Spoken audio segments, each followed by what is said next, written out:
ये अभी डीएनए की प्रोसीजर हो रही थी कि अगर यूट्रस के अंदर कोई प्रोडक्ट ऑफ कंसेप्शन या कोई कचरा है तो उसको हम लोग इंस्ट्रूमेंट की मदद से पेशेंट को बेहोश करके उस कचरे को साफ किया जाता है।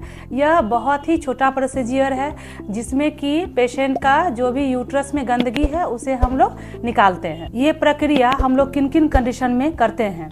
तो अगर किसी पेशेंट ने प्रेगनेंसी नहीं चाही या अगर अनचाही प्रेगनेंसी रुक गई और उन्होंने मेडिसिन खा ली, अबॉर्टिफिशियन खा ली और उनका कचरा साफ नहीं हुआ यानी प्रोडक्ट ऑफ कंसेप्शन थोड़ा बहुत रह गया, तो उस कंडीशन में हम लोग इसे करते हैं। दूसरी कंडीशन होती है अगर किसी का बच्चा का धड़कन नहीं आया यानी कि ब्लाइटेड ओवम हो गया।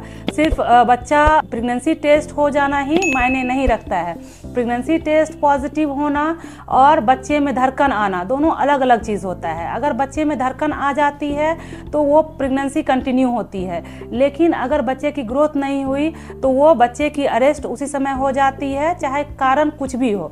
तो उस कंडीशन में भी अगर पेशेंट बार बार ब्लीड कर रही है या पेशेंट को पेन हो रहा है तो हमें ये डीएनए प्रोसीजर करना पड़ता है। फिर तीसरी कंडीशन होती है मिस्ड एबॉर्शन, यानी अगर 12 सप्ताह से कम की प्रेगनेंसी है और उस बच्चे में पहले धड़कन आ करके फिर चली गई यानी कि बच्चा अंदर में नुकसान हो गया, तो हम लोग उस कंडीशन में भी डीएनए प्रोसीजर करते हैं। इसके अलावे बहुत सारी कंडीशन है, जैसे कि किसी की डिलीवरी हो चुकी पहले और उसमें साफ सफाई अच्छे से नहीं हो पाई या प्लेसेंटल बीड्स छूट गए हैं और पेशेंट ब्लीड कर रही है बार बार ऑफ एंड ऑन और पेशेंट को पेन एब्डोमेन की शिकायत है, तो भी हम लोग डीएनए प्रोसीजर के लिए इस पेशेंट को तैयार करते हैं। बहुत लोग ये भी है कि बार बार दवाई खाते हैं या बार बार एबॉर्टिफिशियन का यूज़ करते हैं, लेकिन मैं उन लोगों को भी ये बताना चाहूँगी कि बार बार ये चीज़ों का सेवन नहीं करें, क्योंकि ये बहुत स्ट्रॉन्ग यूट्राइन कॉन्ट्रैक्शन काउज करते हैं, जिसके कारण आपका यूट्रस सब्सिक्वेंटली यानी बार बार खाने से